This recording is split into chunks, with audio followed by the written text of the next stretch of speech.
It began as a whisper, then swelled into a roar that echoed through newsrooms from London to Los Angeles. Prince Harry and Meghan, the Duke and Duchess of Sussex, have just signed a new multi-year deal with Netflix. For their supporters, it's a cause for celebration, proof that the couple is thriving, independent, and unapologetically carving their own path. But for the British press and certain corners of the royal family, it's nothing short of a nightmare. A direct contradiction to the narrative they've been trying to weave for years, this announcement has exposed, yet again, just how determined Harry and Meghan are to control their own story. And make no mistake, the fact that the news came via People magazine, not a UK outlet, only adds salt to the wounds of a press corps already furious about being shut out. The deal, officially described as an extension of their creative partnership with Netflix, cements Harry and Meghan's position as influential figures in global entertainment. Through their company, Archwell Productions, they will continue producing both scripted and unscripted content that carries their personal stamp, human-centered, emotionally resonant, and socially conscious storytelling. The British media, which only months ago had been gleefully predicting that Netflix would cut ties with the couple, now finds itself in the humiliating position of being completely wrong. This wasn't just a quiet contract renewal.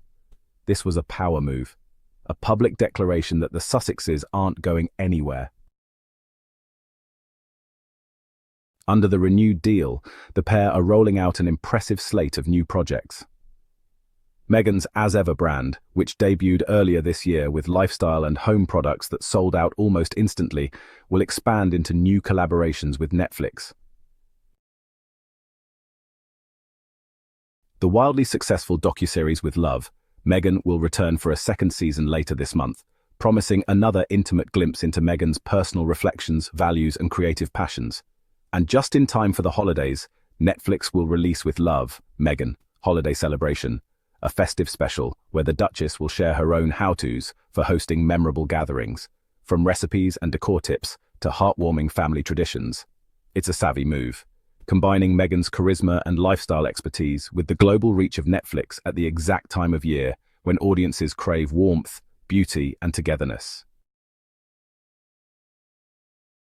But perhaps the most moving project in the pipeline is Masaka Kids: A Rhythm Within, a documentary focused on an orphanage in Uganda's Masaka region. The film will explore how children, despite facing immense hardship, have found joy, healing, and community through dance. In a world often saturated with despairing headlines, this is the kind of uplifting, humanity-centered storytelling that has become Harry and Meghan's signature. Meghan has spoken about how deeply she and Harry feel inspired by the resilience and creativity of the Masaka Kids, saying that it's a privilege to shine a light on their journey for a global audience. Their creative portfolio doesn't end there. The long-anticipated adaptation of the best-selling novel Meet Me at the Lake is still in development, promising a sweeping, decade-spanning love story that will no doubt spark plenty of conversation when it finally arrives. Netflix executives, far from distancing themselves from the couple, are making it clear that they view Harry and Meghan as key players in their long-term content strategy.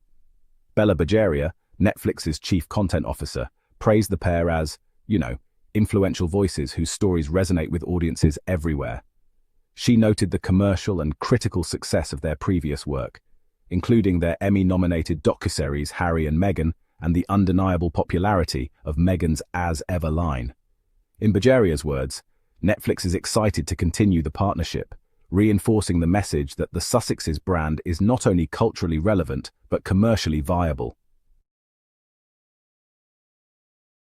The announcement is a public relations disaster for the British tabloids, which have spent months, even years, pushing the narrative that Harry and Meghan are on the brink of irrelevance.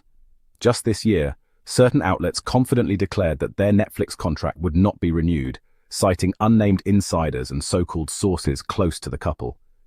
These same publications have tirelessly tried to pit Harry and Meghan against each other, hinting at marital discord and professional disagreements, all while waging a smear campaign that many believe is tacitly approved, if not quietly encouraged, by senior members of the royal family. And here lies the deeper tension. This isn't just a business deal, it's a challenge to the British establishment.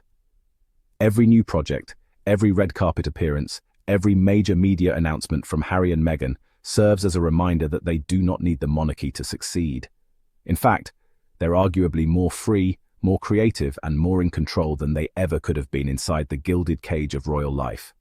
Their success is a direct rebuttal to the idea that leaving the firm means fading into obscurity. For King Charles and Prince William, this is, well, awkward territory. Both men have the influence to stop the press's most vicious attacks on Harry and Meghan, yet they've chosen not to. Whether it's out of personal grievance, political calculation, or maybe just a fear of rocking the boat, the result is the same: a relentless barrage of negative coverage that has, over time, only made Harry and Meghan more sympathetic to international audiences. The Netflix deal exposes this dynamic even further. While palace briefings have painted the Sussexes as struggling and directionless, the reality is that they are thriving in ways the monarchy just can't quite match. The British press's outrage isn't just about losing a prediction battle, it's about losing control of the narrative.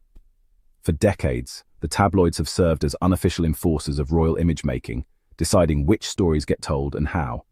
Harry and Meghan's ability to bypass them entirely, striking deals directly with global platforms, and speaking to audiences without a UK media filter is, well, deeply threatening to that power. This tension is not likely to fade. If anything, the renewed deal suggests that Harry and Meghan are only just getting started. Archewell Productions is building a portfolio that blends commercial entertainment with social impact, a combination that, honestly, really appeals to younger, more socially conscious viewers around the world.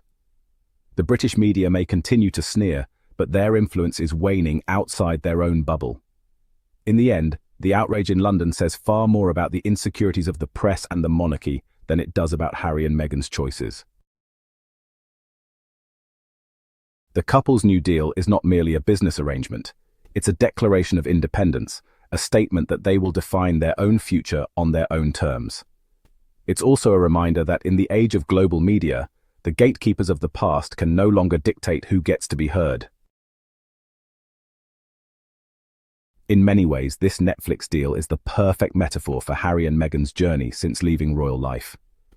It's bold, unapologetic, and forward-looking, a commitment to telling stories that matter, to them and to the audiences they serve. It shatters the comfortable illusions of those who believed the couple would quietly fade away, and it forces the British establishment to reckon with a truth they'd rather ignore. Harry and Meghan have built a platform bigger than the palace. They have found creative freedom, financial independence, and global influence without the Crown's permission. And as the ink dries on this new contract, one thing is clear: the Sussexes are not just surviving outside the monarchy, they are, in every sense of the word, thriving. The question now isn't whether they'll last, it's how high they'll rise, and how far the British press will go to try and stop them.